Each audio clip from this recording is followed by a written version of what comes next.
Tenemos nuestro invitado después de nuestra ronda de comentarios para nosotros continuar con la presencia de don Julio Díaz Capellán. Es el director de Hogar Crea Dominicano, una institución que ha sido importante, que ha sido clave en el seguimiento, en la recuperación de muchos recursos humanos. Una vez ha tenido la situación en la República Dominicana de ver crecer la situación de la adicción, de tener el problema de salud. Y quiero aquí hacer un acápite. Cuando hablamos siempre del problema del narcotráfico, nos centramos mucho, obviamente, en la violación a las leyes que presenta esa actividad en el país, en la cómo permea la parte de nuestras instituciones judiciales, policiales y demás, en el rastro de sangre que deja la actividad, en el enfrentamiento de grupos, pero nos centramos muy poco en el daño de salud, en el problema sanitario, en el problema que genera a familias dominicanas, en la alteración de la vida de tanta gente. Y ahí es donde saca pues la cabeza Hogar Crea, en el intento de ayudar, de colaborar, de buscar, reeducar, reinsertar, de generar algún nivel de conciencia. Y en una actividad, hay que decirlo, que merecería muchísimo más acompañamiento, recursos. Hemos visto las expresiones, los pedidos en los últimos años de ser incluidos en una serie de programas.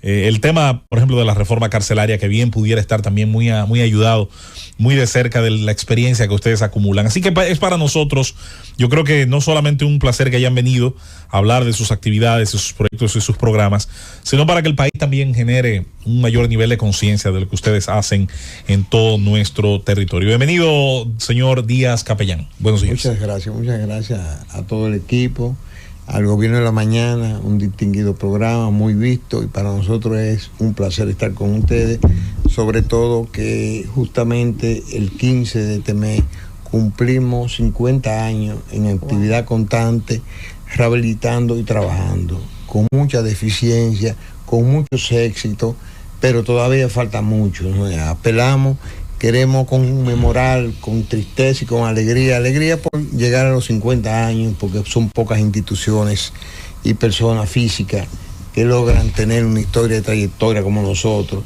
Con tristeza porque realmente necesitamos recursos. Recursos porque en este momento la demanda de tratamiento, prevención, ha colmado el límite. Nosotros en estos momentos no tenemos ni siquiera cama para un cupo, ni de mujeres, ni de niños, ni de adultos. O sea, hay una sala de espera de muchos jóvenes que quieren ir a la rehabilitación y hay que ponerlos en sala de espera hasta que haya una cama. Y eso en estos momentos da vergüenza. De verdad que da vergüenza porque hay muchos países que le han priorizado el problema de las drogas como número uno. Estados Unidos y Europa tienen un problema fuerte. Y nosotros somos parte de ese problema, porque parte de lo que ellos están preocupados, que es el fentanilo y todas las sustancias de diseño, se hacen para Estados Unidos, para ese gran mercado, pero tienen que pasar por aquí. Sí. Y al pasar por aquí, obviamente, tienen que dejar parte de eso. Y ya se están viendo, pues nosotros tenemos ya pacientes, poco, pero tenemos pacientes, por cuestión de tiempo, para que se haya una clientela, que haya un problema de adicción en la República Dominicana. Yo recuerdo cuando mi papá, en los años cuando Herrera era del periódico El Listín, don Rafael Herrera, él decía que eso era un problema de la mente de mi papá, que eso no podía existir aquí, que eso no, eso nunca iba a existir.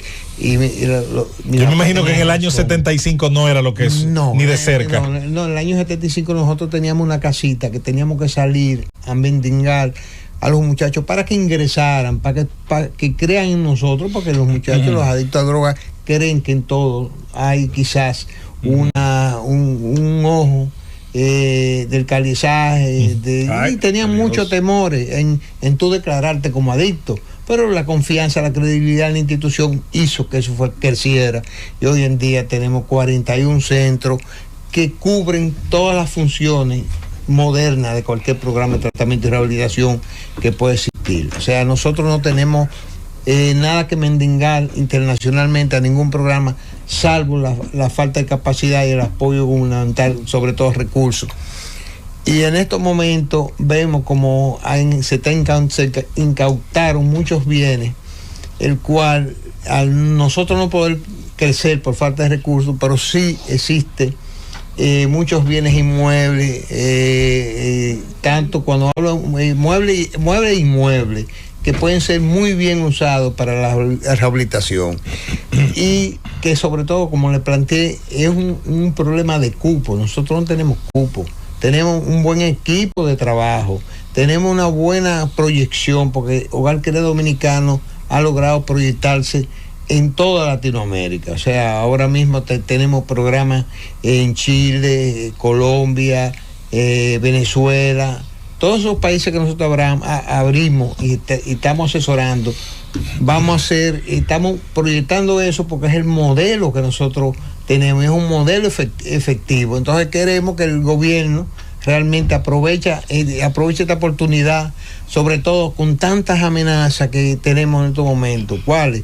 Bueno, se está hablando de la legalización de la droga, unas comparaciones inexactas que están haciendo algunas gente con ciertos intereses que no es tanto. Nosotros no estamos totalmente de acuerdo, y cuando decimos no estamos totalmente de acuerdo porque tenemos 50 años trabajando precisamente con jóvenes que han sido fracasados por las drogas. O sea, el decir que se elimine el problema con la legalización, eso no es verdad. Es un problema que tú lo podrás ver de cualquier manera, con cualquier enfoque, pero realmente es un desastre.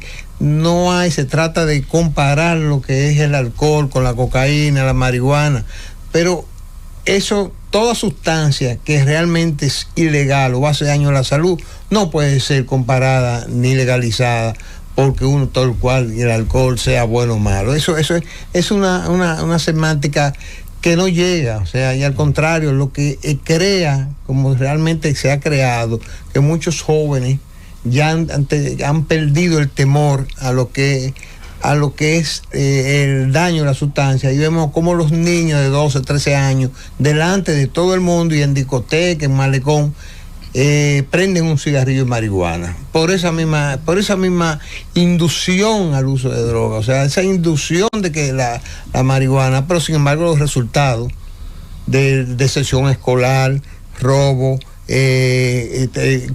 se habló, quiero señalar que se habló de que los transportistas o los conductores se le hiciera el antidoping. Eso nosotros hemos pregonado porque se le haga el antidoping, porque sí tenemos pruebas, porque nosotros hemos tenido pacientes que vienen del sector, y es un sector muy afectado con el consumo y uso de drogas, y obviamente eso se transfiere accidentes y problemas con la colectividad. Don Julio, se ha notado, se ha visto, por lo menos creo es mi percepción, de que se ha flexibilizado mucho el tráfico de droga, el detalle de la droga. Se ve droga, se conoce los puntos de droga, se suben videos. Claro, la gente confiesa que traquetea y que gestiona puntos de droga. El otro día había un señor diciendo, no, yo no robo motores, yo no robo, yo lo que trabajo para un punto de droga como si nada. Y se ha hecho mucho énfasis en el tráfico internacional. Por eso tenemos hoy un SAR, designado SAR de la droga, cuando nuestro país está reventado de droga, con los efectos que tiene la conflictividad social, en la violencia, en los atracos y lo demás. ¿Cuál es la posición de ustedes? Y si ustedes consideran que aquí existe, ya usted creo que era del fentanilo que estaba hablando, pero también tenemos TUSI, tenemos otras drogas, la cocaína rosada, y tenemos otra droga de diseño sintética presente en nuestro país. ¿Cuál es el conocimiento que usted tiene de esas drogas diferentes y qué usted piensa sobre el trabajo de las autoridades para perseguir el tráfico de drogas?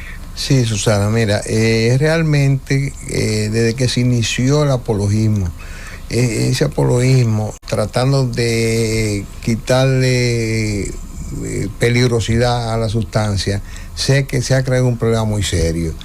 Y ese problema es tan serio que las mismas autoridades se han negado a perseguirlo. Nosotros hacemos la acción comunitaria. ¿Qué es la acción comunitaria? Nosotros vamos a la 42 y otro barrio de alta incidencia, donde llevamos un almuerzo, conversamos con ellos y tratamos de sacarlo, porque ellos no salen por su propio, hay que sacarlo. ¿Qué pasa? Que al lado de esos puntos de droga, a 200 metros hay un destacamento policial. Pero el mismo vecindario apoya eso. Ese mismo vecindario vive y esos mismos narcotraficantes o microtraficantes ayudan a la familia de ahí. Entonces es un círculo vicioso donde ya todo está permitido. O sea, todo, y no solamente las drogas sintéticas, las drogas naturales, para aquí heroína, cocaína, marihuana, que son drogas naturales, que es igual. O sea, cuando tú entras a un punto de eso, el que vende es un espacio donde ellos conviven, tienen maquinitas de jugar, tienen una cama para dormir, que duermen todos juntos, tienen juego de dado, tienen una mesa grande donde pueden hacer los cortes de droga. O sea, pero como nosotros entramos, entra cualquiera. Y ellos ya no se explica, ya nadie tiene sospecha de que usted sea un agente de la policía. Sencillamente le venden, porque ya eso desde que llega a la fiscalía, hacer un delito que lo han tipificado, no legal, pero ya es la costumbre de tratarlo, porque realmente hay un problema también en las cárceles que están llenas. Los presos por uso, consumo y venta está llena. O sea, en que la fiscalía le es más fácil despacharlo, coger lo que vaya a coger desde el destacamento, que someterlo a la justicia. Yo quiero plantear lo siguiente. Primero, saludar a su familia. Tuve el privilegio de entrevistar en varias ocasiones a don Leopoldo. Sí. Creo que ustedes han hecho un aporte extraordinario, sobre todo en lo que tiene que ver la parte más del combate, que no es su función, porque para eso están las autoridades. Exacto. Sino a lo que es la prevención. Ahí está el Consejo Nacional de Drogas. Hay un capítulo que tiene que ver con la prevención. Hay un capítulo de financiamiento incluso para entidades como la de ustedes que trabajan en la prevención. Recuerdo que anteriormente a ustedes le entregaban casas o albergues que eran incautados por la Dirección Nacional de Control de Drogas, o por el Consejo o por el Sistema de Justicia, y en esos albergues ustedes colocaban jóvenes en proceso de reeducación. ¿Qué cantidad de esos locales tienen en estos momentos? ¿Cómo lo están administrando? ¿Y cuáles son los recursos que le vienen dados por parte del Consejo de Drogas o de entidades públicas o privadas que ustedes reciben, y cómo manejan esos recursos? Sí, mira, la ley tiene un sistema de repartición. Después que esos bienes se hacen líquidos, ya irrevocables, después que se hacen las reparticiones, el 15% de eso va a las instituciones como Consejo, Dirección de Drogas y las instituciones que luchan. Pero es insuficiente, o sea, es insuficiente porque estamos hablando de los bienes que son líquidos, después de que son líquidos. Entonces, ¿qué pasa? Que la justicia es muy lenta y hay muchos bienes inmuebles que no pasan a ese estado, porque ellos todavía lo tienen manejando, no sé la lentitud a qué se debe, pero hay una lentitud. Nosotros sí, en el gobierno pasado no hemos recibido aunque sí hemos recibido cierta ayuda, recibíamos inmuebles que está el Hogar Crea, y donaciones importantes, San Juan de la Maguana, en la casa que era de Balaguer, nos la donó. Tenemos Hogar Crea Alameda, que era de un narcotraficante, nos lo dieron en usufructo, todas en usufructo, Baní y otras más, Escuela Taller. Todas esas casas las estamos utilizando para la rehabilitación, pero ahora la demanda es mucho mayor. O sea, nosotros le estamos exigiendo y tenemos para esos fines una reunión con el Consejo, que aunque no es del Consejo, ya no tiene autoridad, sino el Ministerio Público, a través de Hacienda, que va a manejar eso. Vamos a presentarle que por favor no permitan presentar las necesidades, porque muchas veces el Estado o los políticos tienen miedo a dar dinero líquido, ¿no? Pues nosotros no queremos dinero líquido, nosotros lo que queremos es inmuebles. Que nos den profesionales adscritos a salud pública, que no sean asalariados nuestros, sino que ellos tengan para pagarlo, porque nosotros tenemos una falta enorme de profesionales, la psicología y la psiquiatría. Ustedes han visto, no es un secreto cómo está la ciudadanía, cómo tú ves los jóvenes, que hay una crisis psicótica grandísima en la calle, y eso se debe a uso de drogas. No lo buscan en otro sitio, no lo buscan en el hambre, no lo buscan en otra cosa, es entre drogas ilegales, porque ahí está los rones que se fabrican artesanalmente, está todo eso ahí, y por eso se produce.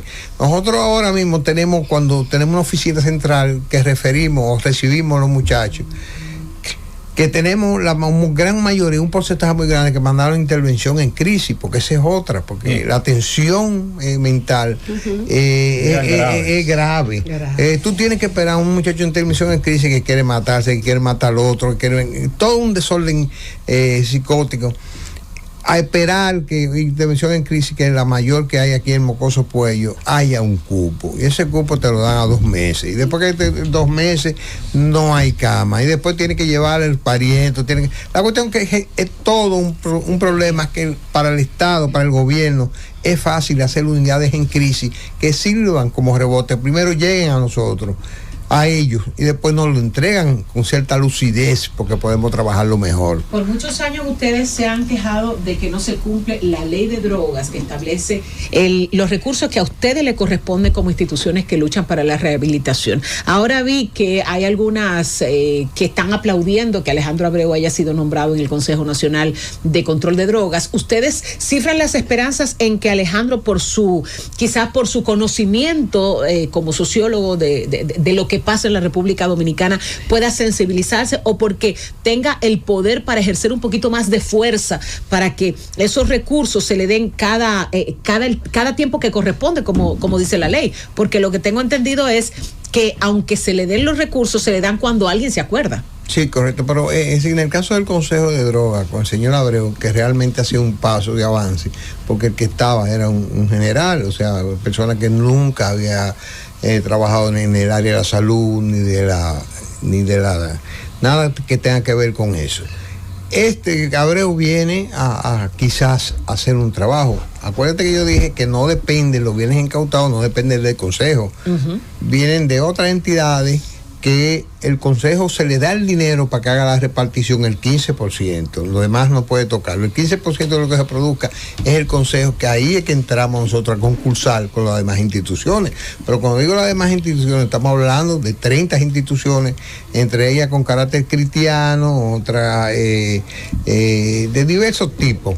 Entonces, tenemos esperanza de que él pueda convencer o lograr o tratar de hacer una modificación, o hacer una legislación, o un memorando, o hacer, qué sé yo, lo que le dé para subir, porque es la única forma en que el Estado, sin desprenderse del dinero, sin una ley específica de unos bienes que le llegan por la violación a la ley, permita que ese dinero llegue a nosotros. Y nosotros tenemos una reunión pendiente con el señor Abreu, porque sí creemos que por su condición como sociólogo está preparado para trabajar y conocer esta enfermedad.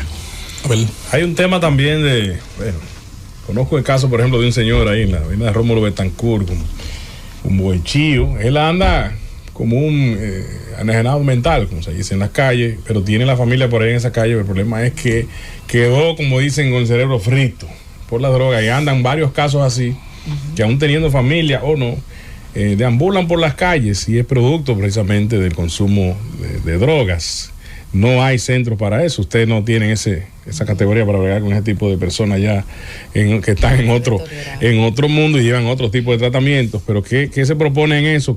¿Cuánto ustedes necesitan? Te hablo de presupuestos. ¿Cuánto que necesitan? ¿De cuánto ha sido el descuido acumulado en todos estos años? Veo que tienen 41 centros, creo que son bastantes. Pero el tema es, ustedes quieren inmuebles, pero también necesitan para el mantenimiento de esos inmuebles. Correcto. Un presupuesto en específico. Sí. ¿Cuánto es el monto que ustedes necesitan para poder hacer un trabajo mínimamente? Sí, nosotros tenemos calculado para un plan a 4 años, necesitamos 170 millones anual, que se nos aumente, está en 51 actualmente, pero con una revisión constante, porque como tú mismo planteas, tú estás viendo muchos muchachos psicóticos, pero eso está lleno. Inclusive en las clínicas que le digo yo, clínica de por vida, porque son a largo plazo. Tú internar a un muchacho a 6 meses, 7 meses, donde tú tienes que pagar Dineral. 200, 300 mil pesos mensual. Sí, Es mucho dinero para una familia. O sea, pueden los ricos tener sus hijos en tales condiciones. Mandarlo fuera. Entonces, sí, correcto, mandarlo fuera, pero también al mismo precio, porque también, o sea, es costoso.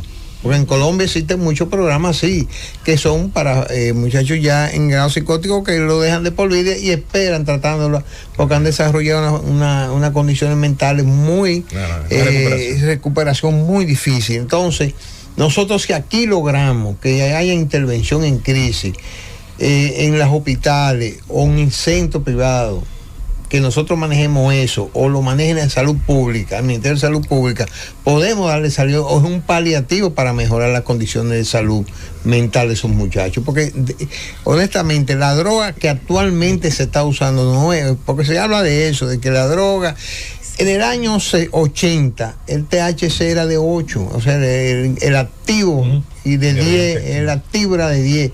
Ahora no, ahora es 38. ¿Qué pasa? Que cuando esa marihuana legal, THC legal en esos países, por ley, tienen un THC regular, o sea, no permiten subirlo porque es un daño, pero tampoco bajarlo. ¿Qué pasa? Muy bajo. Cuando entra a competir con la droga ilegal, no puede competir porque la ilegal está con THC muy bueno y muy alto, que bastaría con un soplete para tener los efectos que tendría que tener con 3 cigarrillos de la legal, que primero hay que registrarte, porque tienes que registrarte como adicto, claro. Que eso es lo que nadie quiere. Entonces claro, prefiere ir al campo ilegal, que no está registrado, que al legal, y más malo y más caro. O sea que es todo un caos lo que es eso. Y Susana, lo de sal de la droga, para que yo creo que bien, con todo, han tenido mérito el señor Cabrera, porque las incautaciones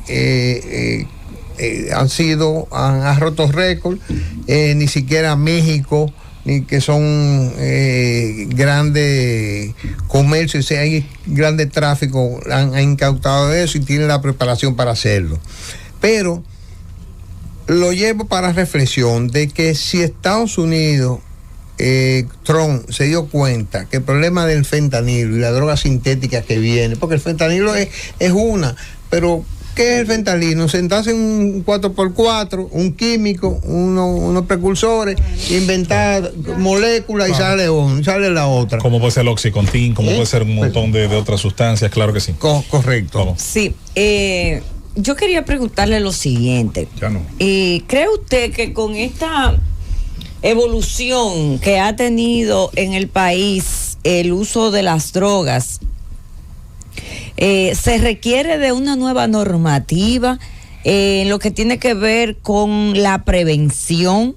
Es decir, aquí tenemos Hogares CREA, tenemos, bueno, desde el gobierno, el Consejo Nacional de Drogas, que se supone que es la instancia que debe trabajar en todo, en lo que es la prevención. Y se apoya de algunas instituciones como Hogares CREA que pues da apoyo. Pero ¿hasta qué punto? Es decir, los programas primero, si se requiere de una nueva legislación en ese sentido. Y segundo, si los programas de Hogares CREA realmente son efectivos para sacar a una persona adicta, recuperarlo totalmente, o solamente pueden trabajarlo hasta un nivel de adicción. ¿Son paliativos o reinsertivos? Son paliativos, son reinsertivos. ¿Cómo es que funcionan esos programas de ustedes? Mira, el problema de la droga es muy complejo. Inclusive los grandes tratadistas en materia saben que no hay una recuperación segura 100%.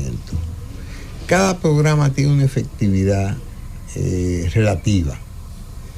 Relativa, cuando me refiero a relativa, los pacientes que reciben, la dinámica en que se interna, la terapia que se usa, y eso hace que el programa sea mucho menos efectivo. Pero siempre hay un gran margen de recaída. La recaída no quiere decir necesariamente que sea una pérdida del paciente. Es parte del tratamiento, porque al ser como le dicen los cristianos, al ser una enfermedad del alma, tiene su criterio, no es como una enfermedad orgánica que bastaría con extirparla o darle tratamiento para curarla. Aquí no, esto es una responsabilidad de medio. O sea, usted hace el asunto, pero usted los resultados hay muchos factores que pueden variar un resultado. Otro, la familia, el medio, problemas de salud, efectivo, mental, etc. Hay muchos elementos. Ahora el trabajo hay que hacerlo. Y cada institución, independientemente de que usted la vea, tiene efectividad, tiene cierta efectividad en muchos pacientes. O sea, hay que reforzar la ley, hay que cambiar la ley, sí. Pero fíjese, un elemento que la ley tenía, la ley 5088 establecía que había un comité multidisciplinario. Ese comité multidisciplinario evaluaba, o sea, cuando el muchacho era adicto, porque también hay la clasificación de adictos se determinaba por la cantidad de droga que tenía. Entraba, que es un error. Nosotros hemos siempre hablado que eso merece, porque necesariamente hay gente que tú lo tomas con medio kilo o 5 onzas de cocaína y son usuarios. Pero que eso, entonces, esa evaluación determinaba, ese equipo, si necesitaba tratamiento. Si la persona tenía recursos, iba por un programa costoso, si no por de nosotros, por cualquier otro que no tuviera los recursos. Pero ese es lo que hay que hacer con la ley. Primero, darle el tratamiento médico, psiquiátrico que cada paciente tiene, y lo demás ya es cuestión de cuestiones legales, lo que es la represión, porque eso es un tema que también en la modificación a la ley está la represión. Pero nosotros, por el área, como trabajamos en el área de salud, creemos que ahí es que debemos enfocarse, porque de nada está ahí. Por ejemplo, un señor dijo en días pasados que en Navidad había que darle indultar a los que estaban por droga. Yo creo que eso es muy, muy, muy riesgoso. Mejor tú lo mandas a un tratamiento y no que lo entregas a la casa.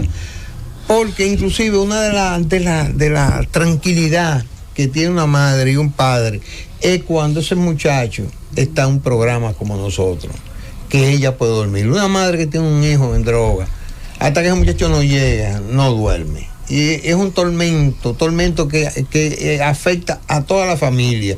Y el tú sacarlo del medio, el tú sacarlo, entregarlo a la mamá, tú llevarle un problema a la mamá, porque a veces tú no sabes si estando preso es mejor que estando suelto, pero sí en un programa de tratamiento. Señor Julio, le preguntaba al equipo que le acompaña cuando llegaron si eran testimonios de rehabilitación.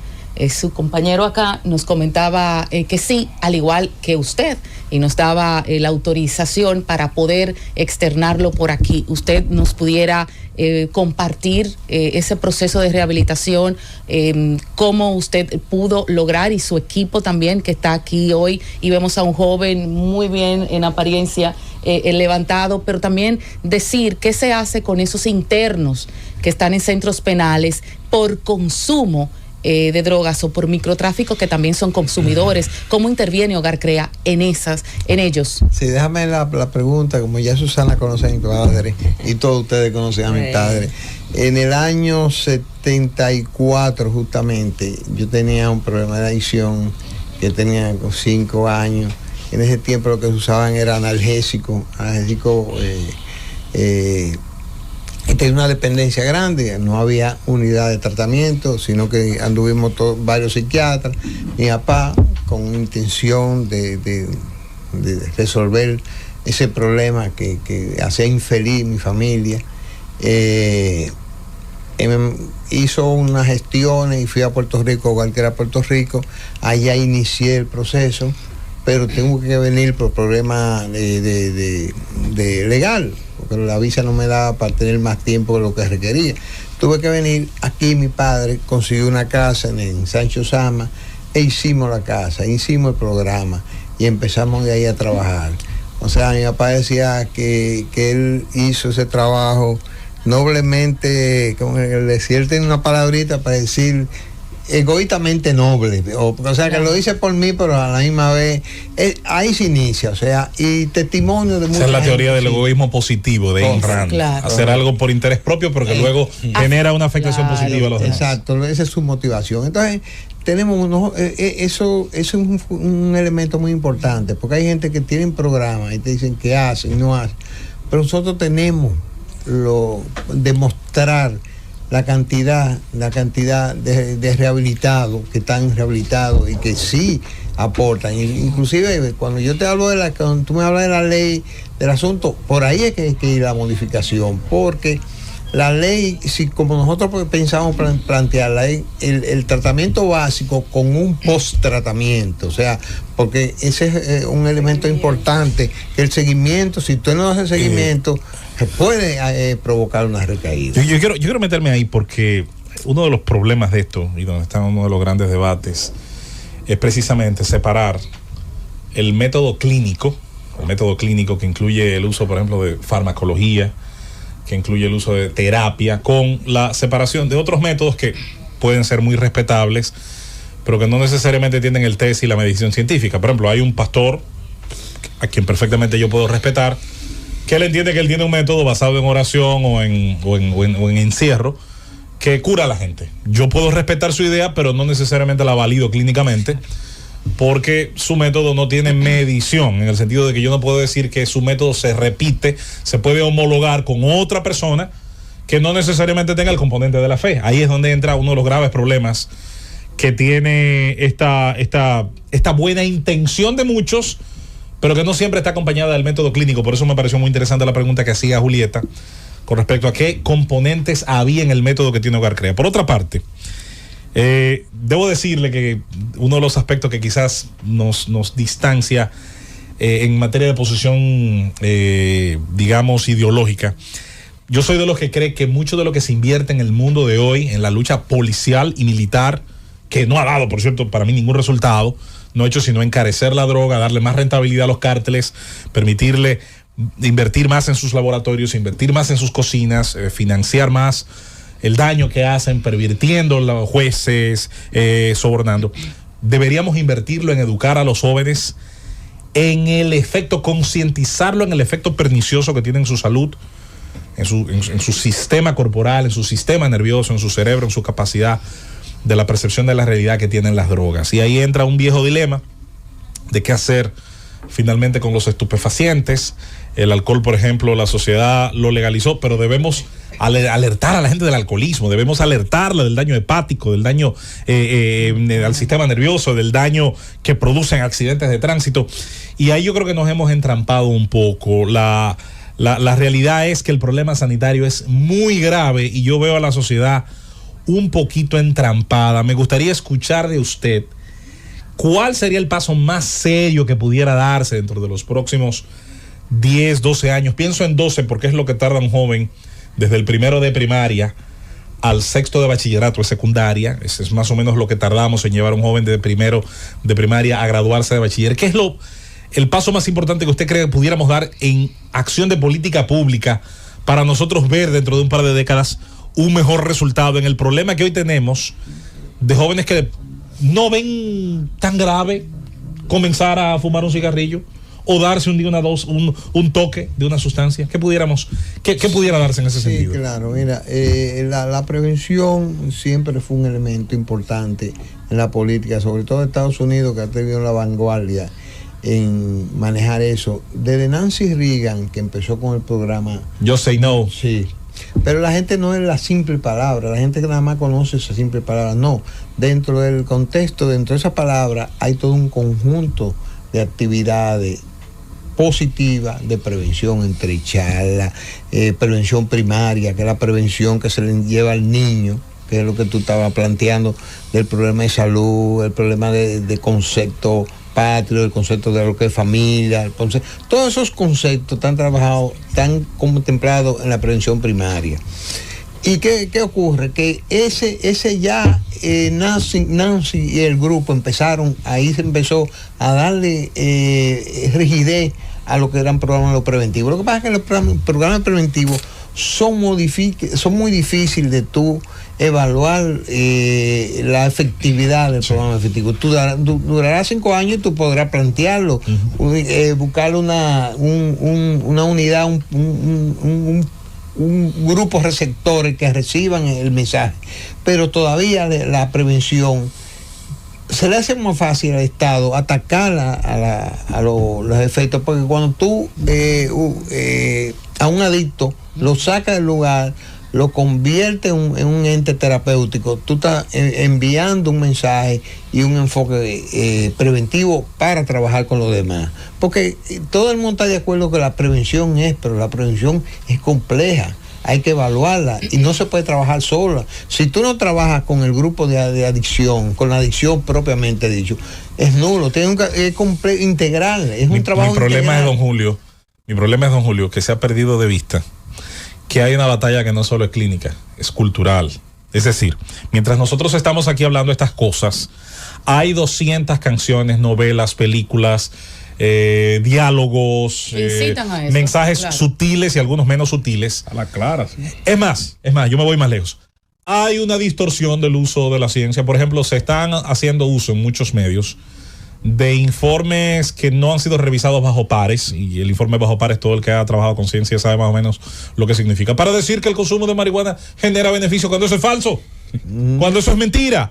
Y sin embargo, se usa mucho esa herramienta de doble filo para de alguna manera decirle a la gente no es tan malo, cuando aquí sabemos que es una droga escalón. Correcto. De la cual generalmente se accede para terminar consumiendo otras más duras.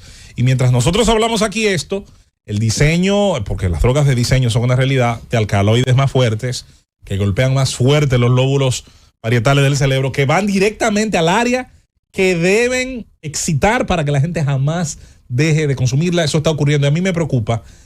Yo veo una pasividad, como un cierto relajamiento, en el entendido de mucha gente que el problema, Susana, es policial, de que el problema es militar, de que el problema es armado.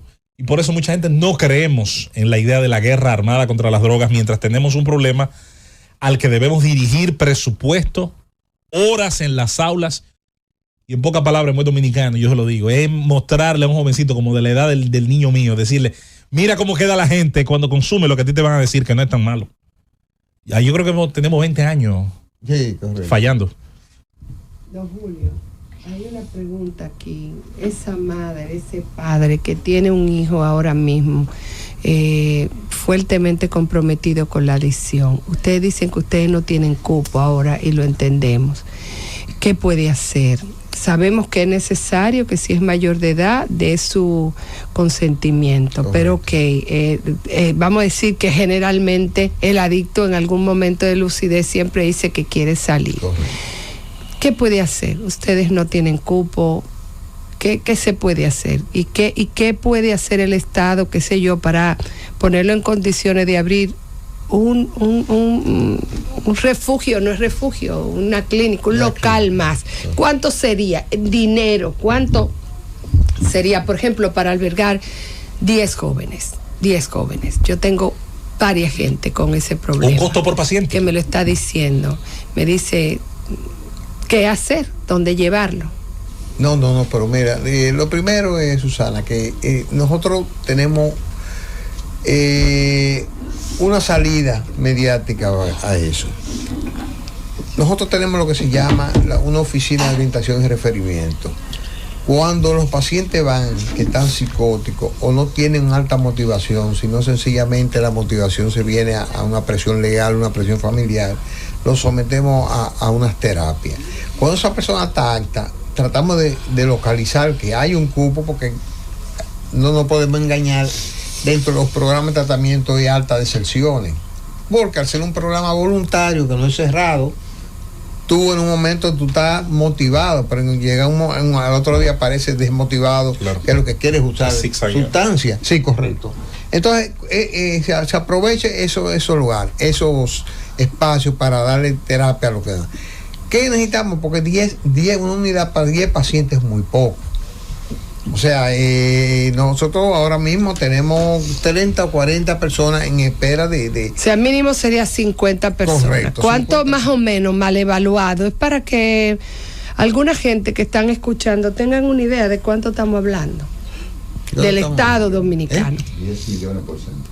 10 millones por ciento anual. 10 millones anual. 140. Por centro. Sí, pero un centro más con 10 millones se puede abrir y pues eso es poco. Eso no es cuarto. Eso no es Claro. dinero Sí. para el problema que tenemos aquí. No, sí, claro, pero estamos hablando de un centro que tú estás... De uno más, Sí, uno de más, porque uno paso a la vez. O sea, a mí se me ocurre, oye, con el problema que nosotros tenemos, 10 millones para abrir un centro más, es más, 40, 50 millones no es dinero. Nosotros lo sabemos que no es dinero, porque cada día es más complejo. Por ejemplo, la unidad de niños, nosotros tenemos que hacer trabajo extra, porque la tenemos en La Vega, pero la unidad de niños es una Oye, de escuela niños educativa. adictos, niños No es a adictos. tenerlo ahí los muchachos vegetando, Y de sino inscribirlo en el distrito para que superen. Que eso sería muy bueno que usted explicara en qué consiste ese programa de intervención. Claro. Porque muchas veces la gente piensa Si controlan que crisis de te lo recogen de la abstinencia o calle, qué, porque, o lo llevan oye, ahí, que sencillamente están ahí. Sí. Es decir, yo me imagino que ahí hay todo un programa de intervención Todo. desde el punto de vista espiritual, Y médico, psicológico, personal. físico. Y eso requiere un Dinero. equipo interdisciplinario. Correcto. No, eso mismo. Tú eres de Moca. Yo sé 10 que millones. tú estás muy cerca de Bien. Gaspar Hernández.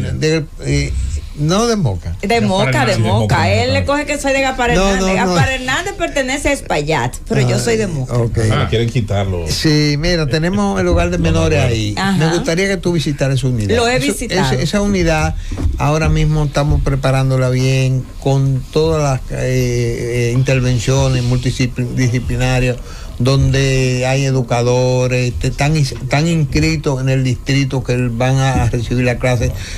Ahora tenemos muchachos que han pasado ni menores, que están en la universidad, que salieron del centro. Todo eso debido Es al un programa. peñiquito ñoco, los cuartos que le van a dedicar a la 42, de que para hacerla, de que... No, es Oye, un sí, peñico sí. ñoco son 10 millones, háganle 2 centros alrededor de la 42, a ver si pueden invertir otro cuarto, porque con eso te cato y esa vaina ahí, no importa el dinero que le metan, eso Sí, no va a eso, caminar, ¿eh? Y el Es apoyo un del laboratorio, gobierno es la sumamente 42. importante, porque Un como laboratorio, decía al principio de su intervención, el problema que tenemos con lo que dice la ley, que hay que repartirle a las Sí, instituciones, no se lo es que eso después que los bienes son decomisados. Exactamente. Y tú sabes que para decomisar un bien primero tiene que haber una proceso. sentencia Sí, definitiva. Irrevocable. Entonces no es tan fácil el proceso. Mira, quiero, antes de no pueden estar continuar, esperando a que termine un proceso Exactamente. para que lleguen los tiene que recursos. ser una asignación. Quiero aprovechar para que nos hable de la marcha, de la actividad, entonces, que tiene. Sí, como el 50 aniversario y 50 aniversario es mucho trabajo que se ha hecho con mucho éxito. O sea, cuando le hablé al principio le dije, nosotros tenemos todo de laboratorio, terapia familiar, terapia de acción comunitaria, trabajo con las cárceles, con los menores, con la familia, con los empresarios, pues tengo un programa empresarial donde esas empresas que tienen colectividad de empleados, ustedes saben que cuando hay un alcohólico, un adicto empleado, hay pérdida, porque no llegan, no producen No lo que tienen que, rinden, no rinden, claro. y entonces ellos tienen que estar bajo un programa de eso, que es muy bueno, tenemos ese programa. Bueno, vamos a decirle todo, pero todo con deficiencia, o sea, pero nos queremos demostrar, y esa celebración queremos que la familia nos acompañe, el pueblo nos acompañe, vea lo que estamos haciendo, a conciencia de que Hogar Crea existe y existe ininterrumpidamente y con un crecimiento constante, como hasta ahora lo hemos hecho. Y eso es lo que queremos, que los medios y todo el pueblo nos apoye y nos visite y comparta con nosotros en esa actividad, que para nosotros es ya un hijo ya mayor de edad, que lo tenemos para bien, es un patrimonio, Hogar Crea es un patrimonio de la humanidad, porque no solamente a los dominicanos atiende, sino toda Latinoamérica vienen aquí a recibir tratamiento. O sea, muchachos que por allá no tienen éxito, vienen aquí a recibirlo. De manera que le doy